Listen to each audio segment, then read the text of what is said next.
Hello friends, एक बार फिर आपके सामने एक नई प्रेजेंटेशन लेके हाजिर हैं। और जैसा कि आप स्क्रीन के ऊपर देख सकते हैं कि आज का जो टॉपिक है वो पोरस का राजा और सिकंदर आज़म के दरमियान कशमकश को हम आज देखेंगे। आज हम देखेंगे कि किस तरीके से पोरस के राजा ने, जो कि आज का मौजूदा पंजाब का इलाका बनता है, उसके राजा ने किस तरीके से सिकंदर आज़म को एक टफ़ टाइम दिया। क्या सिकंदर आज़म को पोरस के राजा ने शिकस्त दी थी और हिस्ट्री के अंदर जो वाक़यात हैं वो गलत लिखे हुए हैं या उनमें कुछ ना कुछ मिलावट की गई है। इस हवाले से हम उस पर रोशनी डालेंगे और सिकंदर आज़म और जब पोरस का राजा था, ये सल्तनत थी पोरस की, इसके बारे में भी हम डिटेल में देखेंगे। देखिए, जब हम सिकंदर आज़म यानी अलेक्जेंडर द ग्रेट के बारे में हिस्ट्री पढ़ते हैं तो सबसे काबिल भरोसा हिस्टोरियंस में आर्यन और प्लूटार्क का नाम आता है। आर्यन एक ग्रीक हिस्टोरियन था जिसने किताब एनाबैसिस ऑफ अलेक्जेंडर लिखी, जो एक इंतहाई अहम किताब है। इसी तरह दूसरा राइटर प्लूटार्क, जिसने किताब लाइफ ऑफ अलेक्जेंडर लिखी, ये भी एक ग्रीक राइटर था।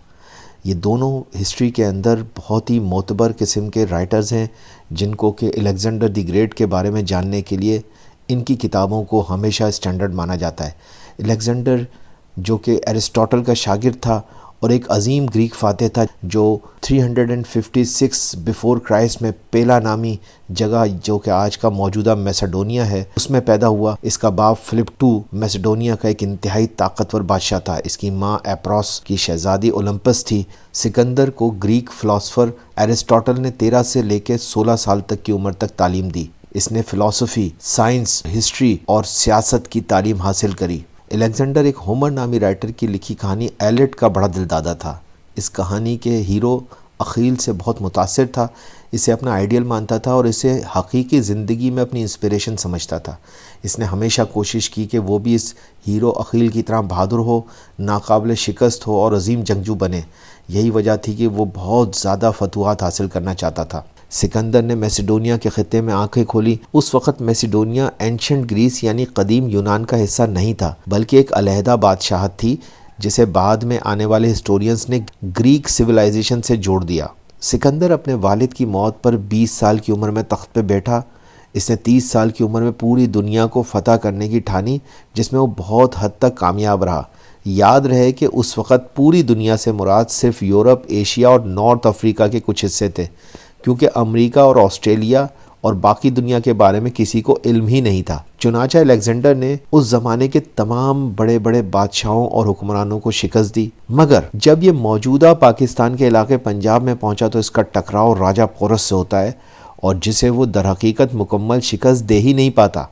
और बिलाखिर इसकी जीत का सिलसिला थम जाता है और उसकी फ़ौज इस जंग के बाद इतना नुकसान उठा चुकी होती है और थक चुकी होती है कि इसके बाद किसी बड़ी कैंपेन में हिस्सा ही नहीं ले सकी। बल्कि यूँ कहना दुरुस्त होगा कि अलेक्जेंडर द ग्रेट यानी सिकंदर आज़म इसके बाद बीमार हो जाता है और बुखार के मर्ज से उसकी मौत हो जाती है। याद रहे कि सिकंदर की मौत की असल वजह वाज़ेह नहीं है। कुछ हिस्टोरियन का मानना है कि वो मलेरिया या टाइफाइड या बुखार से मरा, जबकि कुछ का ख्याल है कि उसे जहर दे दिया गया था। बहरहाल उसकी मौत के बाद उसके मुख्तलिफ जर्नैल उसकी फ़तह की हुई रियासतों पर कब्ज़ा कर लेते और यूँ एक बहुत बड़ी कहानी का इख्तिताम होता है। मगर इस इख्तिताम से पहले ही इस कहानी का एक और इख्तिताम तब हो जाता है जब पंजाब का राजा पोरस सिकंदर द ग्रेट को जंग में कड़ा जवाब देता है। तो चलें एक नज़र हिस्ट्री पर डालते हैं। अलेक्जेंडर द ग्रेट यानी सिकंदर आज़म ने अपने दौर के हर हुक्मरान को जो उसके रास्ते में आया उसे शिकस्त दी और अक्सर को कत्ल भी करवा दिया। उसने ईरान यानी पर्शिया के हुक्मरानों और उसके वफादार जर्नैलों को भी शिकस्त दी। उस वक़्त पर्शिया, जिसकी सरहदें आज के तुर्की तक फैली हुई थी, तुर्की दरअसल उस वक़्त एग्जिस्ट ही नहीं करता था। सिकंदर ने यहाँ के हुक्मरानों को भी शिकस्त दी और मौजूदा अफ़गानिस्तान भी उस वक्त एग्जिस्ट नहीं करता था, बल्कि वहाँ पे बैक्टीरिया और आर्या नाम के मुख्तलिफ इलाके थे और वहाँ के हुक्मरानों को भी सिकंदर ने शिकस्त दी, जिसके बाद उनमें से अक्सर को कत्ल करवा दिया गया और बेशतर को जंगी कैदी या ग़ुलाम बना लिया गया। और ये कोई हैरान कुन सलूक नहीं था, बल्कि ऐसा सलूक उस दौर के ज़्यादातर बादशाह करते थे। वो अलेक्जेंडर ही नहीं था, हर जीतने वाला बादशाह हारने वाले बादशाह और हुक्मरान से ऐसा ही सलूक करता था। यही वो सोच का नुक्ता है कि ये कैसे हो सकता है कि अलेक्जेंडर द ग्रेट पंजाब पहुंचकर यहाँ के राजा से जंग करे, जिसको पोरस के नाम से आज हम जानते हैं, उसे माफ कर दे। राजा पोरस का असल नाम पोरो था, जो संस्कृत का लफ्ज़ है और इसे ग्रीक लैंग्वेज में पोरस लिखा और पढ़ा जाता है, और यूं ये पोरस के नाम से मशहूर हो गया और आज हम इसे راجہ پورس کے نام سے جانتے ہیں۔ اس کی سلطنت کا نام پورا ونش یا پورو ڈائنیسٹی تھا، جو ایک اینشنٹ ڈائنیسٹی تھی۔ اس کا کیپٹل اودھ بھانپور یعنی موجودہ لاہور یا وہاڑی پنجاب کا علاقہ تھا۔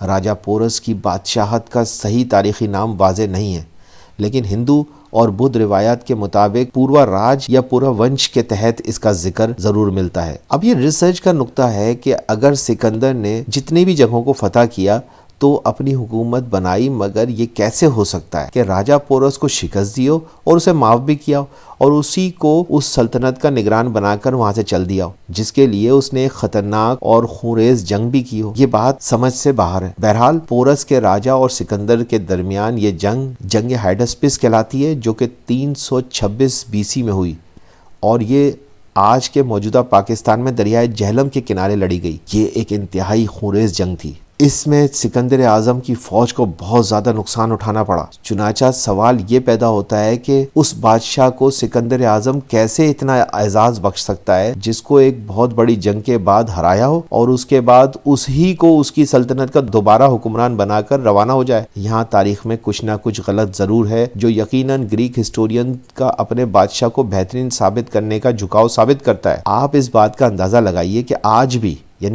بھی ان گریک لوگوں کا یہ حال ہے کہ وہ اپنی کلچرل سپیریورٹی کو ثابت کرنے اور برقرار رکھنے کے لیے سن 2020 میں اپنے پڑوسی ملک یعنی کہ موجودہ میسیڈونیا کی ریاست سے اس کا نام تبدیل کروا لیتے ہیں، کیونکہ گریس کے مطابق یہ تو ایک عظیم فاتح جنرل الیگزینڈر کی جائے پیدائش تھی، اور کوئی دوسرا ملک سوائے گریک کے کیسے الیگزینڈر دی گریٹ یا اس کے علاقے میسیڈونیا کا دعوے دار ہو سکتا ہے؟ چنانچہ موجودہ ملک گریس نے باقاعدہ معاہدے کے تحت میسیڈونیا کا نام تبدیل کروایا، اور اب میسیڈونیا گریس کے ایک صوبے کا نام ہے، جبکہ ریاست جو میسیڈونیا تھی اس نے اپنا نام مجبوراً تبدیل کر کے نارتھ میسیڈونیا رکھ لیا ہے۔ یہیں سے آپ گریس کے جھکاؤ کا صاف اور واضح ثبوت حاصل کر سکتے ہیں کہ یہ لوگ سکندر اعظم یعنی الیگزینڈر دی گریٹ کے لیے کسی بھی قسم کی حد تک جا سکتے ہیں اور ہسٹری میں ممکنہ تبدیلی بھی کر سکتے ہیں۔ راجہ پورس کی بادشاہت کا صحیح تاریخی نام جیسا کہ میں نے بتایا کہ واضح نہیں ہے، لیکن ہندو اور بدھ روایات کے اندر راجہ پورس، جو کہ ایک طاقتور ترین اور ناقابل شکست 6.5 فٹ کا انتہائی بہادر راجہ تھا، جس نے سکندر کو بہت سی مشکلات سے دوچار کیا، اور یوں راجہ پورس نے پنجاب میں پہنچنے والے سکندر اعظم یعنی الیگزینڈر دی گریٹ کی بڑی فوج کو اپنی کمزور فوج سے شدید ریزسٹنس دی۔ میدان جنگ میں راجہ پورس کے ہاتھیوں کی فوج نے سکندر اعظم یعنی الیگزینڈر دی گریٹ کی فوج کو شدید نقصان پہنچایا، یہاں تک کہ اسی جنگ میں خود راجہ پورس کا بیٹا بھی مارا گیا۔ اور ہسٹری کے مطابق یہ جنگ الیگزینڈر دی گریٹ نے ہی جیتی، مگر در حقیقت امکان یہ ہے کہ یہ جنگ کسی جنگی معاہدے پر ختم ہوئی تھی، جس کی وجہ سے راجہ پورس نے الیگزینڈر دی گریٹ سے دوبارہ ان علاقوں کو حاصل کر لیا، اور یوں الیگزینڈر دی گریٹ یہاں سے روانہ ہوا۔ اور اس بات کا ثبوت یہ ہے کہ راجہ پورس اس جنگ کے 40 سال کے بعد تک نہ صرف زندہ رہا بلکہ پنجاب کا حکمران بھی رہا، اور اس کے بعد اس کی نسل بھی حکمران رہی، اور سلطنت کی سرحدوں میں مزید اضافہ ہوتا گیا، جبکہ الیگزینڈر دی گریٹ کی زندگی کی یہ آخری بڑی اور نمایاں جنگ ثابت ہوئی، اور اس جنگ کے چند دن بعد ہی اس کی موت واقع ہو گئی۔ الیگزینڈر کی موت کے ساتھ ہی یونانی سلطنت کا شیرازہ بھی بکھر گیا۔ یہی اس بات کا ثبوت ہے کہ الیگزینڈر دی گریٹ کو اس راجہ پورس سے مکمل جیت نہ مل سکی تھی۔ یہ میری پریزنٹیشن تھی، امید ہے کہ یہ پریزنٹیشن آپ کے لیے بینیفیشل رہی ہوگی۔ Thank you very much.